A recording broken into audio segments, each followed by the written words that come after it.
ఏకఛత్రాధిపత్యం వహిస్తున్నాడు. ఆయన పేరే రాజ్పుత్ హిందూ టైగర్ రాణా హరిరామ్ సింగ్ జీ సోదా. ఆయన పేరు చెబితే పాకిస్తానీ నాయకులకు వణుకు. మామూలుగానే రాజ్పుతులు ధైర్యవంతులు, భయపడుతూ బ్రతకరు, భయపెడుతూ జీవిస్తారు. భారత్ పాకిస్తాన్ సరిహద్దుల్లో రాజ్పుతుల హవా గురించి ప్రత్యేకంగా చెప్పనక్కర్లేదు. రాజస్థాన్ పాకిస్తాన్ వైపు నుంచి సింధ్ ప్రావిన్స్ వరకు రాజ్పుతుల హవా సాగుతుంది. వేలాది ఎకరాల భూములు మాత్రమే కాదు, చిన్నపాటి సైన్యాన్ని కూడా పోషిస్తోంది రాజ్పుత్ ఫ్యామిలీ. ఒకప్పుడు మొఘల్ సామ్రాజ్యాన్ని గజగజ వణికించారు రాజ్పుతులు. రాజ్పుత్ కుటుంబంలో మహిళలు కూడా తుపాకీ పట్టుకొని సైన్యంలో శత్రువులతో పోరాడిన చరిత్ర ఉంది. అయితే దేశం విడిపోయినా సరే తమ సామ్రాజ్యాన్ని వదులుకునేందుకు వారు అస్సలు ఇష్టపడలేదు. దీంతో పాకిస్తాన్లోనే ఉండిపోవాల్సి వచ్చింది. పాకిస్తాన్లో హిందువుల రక్షణ కోసం ఆయన పోరాడారు. పాకిస్తాన్ ప్రభుత్వాలు ఆయన్ను ఇంటికే పరిమితం చేయాలని చాలాసార్లు ప్రయత్నించాయి. కానీ ఆయన ధైర్యంతో వారి ఎత్తులను ఎదుర్కొన్నారు. హిందువులకే కాదు, సింధ్ ముస్లింలకు కూడా ఆయనంటే ఎంతో గౌరవం. ప్రజాసేవ కోసం ప్రభుత్వ సొమ్ము అస్సలు వాడడు. తన ఆస్తి ద్వారా సంపాదించిన వాటినే అందరికీ పంచుతాడు. అందుకే 4 సార్లు ఎమ్మెల్యేగా గెలిచాడు. ఇక ఎంపీగా గెలిచి బెనజీర్ భుట్టో మంత్రిత్వ శాఖలో సైన్స్ అండ్ టెక్నాలజీ అగ్రికల్చర్ మంత్రిగా పనిచేసి శభాష్ అనిపించుకున్నారు.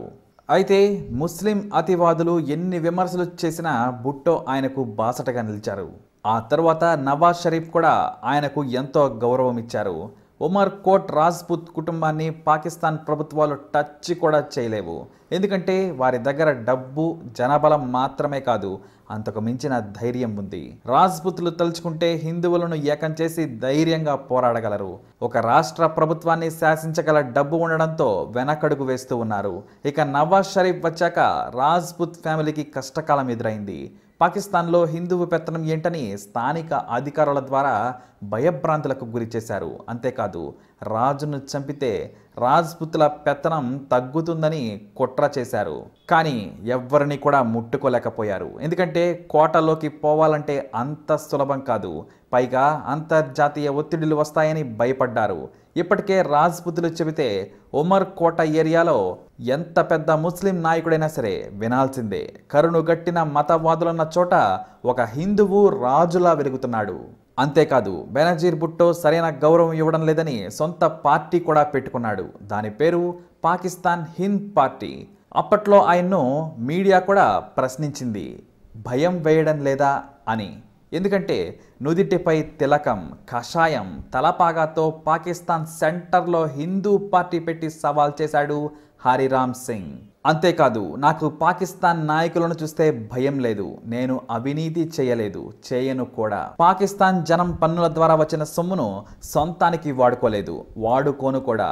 నేను దొంగను కాదు, ప్రజల సొమ్ము లూటీ చేయడం లేదు, నా ఆస్తిలోనే కొంత పంచుతున్నాను, నేనెందుకు భయపడాలి అని తొడగొట్టారు హరిరామ్ సింగ్. అయితే ముస్లిం అతివాదం పెరిగి తీవ్రవాదులు భారత్ను ఇబ్బంది పెడుతున్న ఈ తరుణంలో గట్టిగా నిలబడ్డాడు హరిరామ్. అంత ధైర్యంగా వారి కుటుంబంలో బయటకు వచ్చిన వారు చాలా తక్కువే అని చెప్పాలి. 2009లో తాను రాజ్పుత్ బాధ్యతలు చేపట్టేటప్పుడు వేలాది మందిని పిలిచి గ్రాండ్గా వంశ బాధ్యతలు చేపట్టారు ఆయన. దేశంలోని హిందువులందరినీ పిలిచారు. అంతేకాదు రాజస్థాన్లోని బార్మర్ జిల్లా నుంచి కూడా నాయకులు, ఇతర రాజ్పుత్ కుటుంబ సభ్యులు కూడా అక్కడికి వెళ్ళారు. ఇప్పటికీ కూడా సింగిల్ హ్యాండ్తో వేలాది కిలోమీటర్ల పరిధిలో రాజ్పుతులు పాకిస్తాన్ ప్రభుత్వానికి ధీటుగా నిలబడి రాణిస్తున్నారు. హిందువులకు మద్దతుగా నిలుస్తూ వారికి సాయాన్ని అందిస్తున్నారు. మరి పాకిస్తాన్ నడిమొడ్డులో హిందువులు పార్టీ పెట్టి తొడగొట్టడం అంటే అది మామూలు విషయం కాదు. మరి టైగర్ రాణా హరిరామ్ సింగ్ ఫ్యామిలీపై మీ అభిప్రాయాన్ని తప్పకుండా కామెంట్ ద్వారా తెలియజేయండి. ఇలాంటి మరిన్ని వీడియోస్ కోసం మా ఛానల్ని సబ్స్క్రైబ్ చేసుకోండి. ఈ వీడియోని లైక్ చేయండి, షేర్ చేయండి. मैं अब्बास साहब आपको एक बात कह देता हूं, तो ये ड्राइंग रूम की सियासत आप छोड़ो. ये जनरल मुशर्रफ के जो आपके पास में कॉन्टैक्ट्स हैं, वो कॉन्टैक्ट्स यूज करके राणे को डराने की कोशिश नहीं करना. अरबाब साहब, मैं लुटेरा नहीं हूं, मैं स्मगलर नहीं हूं, मैं खूनी नहीं हूं, मैंने कोई सरकार के खजाने का पैसा उर्द बर्द नहीं किया है. जो आप इन कॉन्टैक्ट से मेरे को डरा रहे हो कि आपको एनओसी नहीं मिली हुई, मैं आपको खबरदार करता हूं कि एस्टेब्लिशमेंट का नाम नहीं लेना बीच में।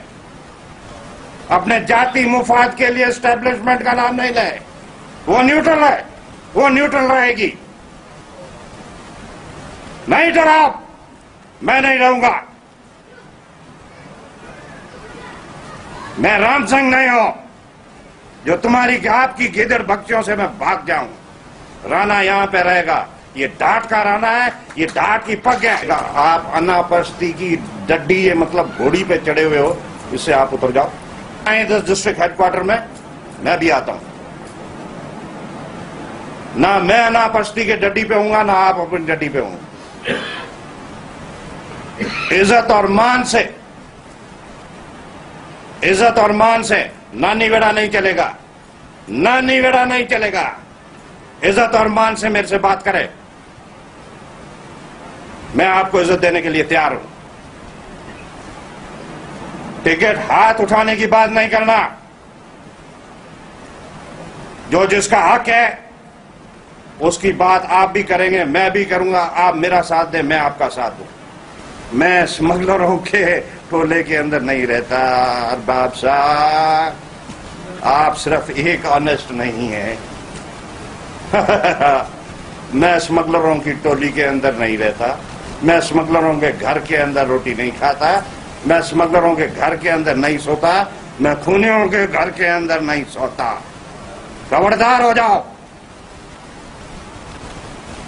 या तो आए इज्जत और मान से बात करें, मैं इज्जत और मान देने के लिए तैयार हूं। नहीं तो ये ड्राइंग रूम की सियासत छोड़े, आके मैदान में इस राणे का मुकाबला करे। राणा मुकाबला करेगा, करेगा, करेगा। मुंह को टिकट अप्लाई कौन कयो? आऊं हो सी कोन आऊं तो इंडिया ही तारीखूं आयूं पे हर पार्टी जी पार्टी टिकट जी एप्लीकेशन जे लाइ आऊं आयो ई आहियां जॾहिं ही सभु तारीखूं ख़तम थी चुकियूं आहिनि। कंहिंखां मूं अप्लाई कोन कयो। This was over. पाण घुराई राजा साईं, पाण मूंखे घुराई। पीर साहब पागर पाण घुराई ऐं चई तूं मूंसां गॾु बि। पाण मूंखे टिकट ॾिना। मुस्लिम लीग फंक्शन जो झंडो पाण मूंखे ॾिनो आहे। थर पारकर ज़िलो मुंहिंजे हवाले मुस्लिम लीग जो कयमि।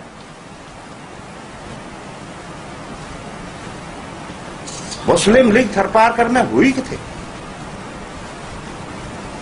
जेका भी जमायत हुआ हुननि जा वोट जॾहिं बि ॾिना आहिनि, पीर पगारे जंहिंखे हुकम कयो हुननि ॾिना आहिनि। उम्मीदवार जी शक्ल में पार्टी स्ट्रक्चर हिन थर में मुस्लिम लीग जो हो किथे?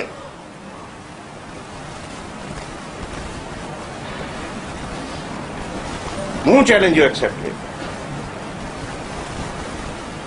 पीर पगारे के हिन राजपूत वचन ॾिनो कि आऊं फंक्शनल लीग के थरपारकर जे अंदर किलो ठाहींदुसि। आऊं थरपारकर जे अंदर मुस्लिम लीग जो आऊं खातो खोलंदुसि। के पुछां तो तूं ठा कंहिं सां थो करे? पीर साहब पगारो सां वञी कर। सॼी सिंध पई आहे, वञी ठा कर। हिते राणे जो पेपर आहे।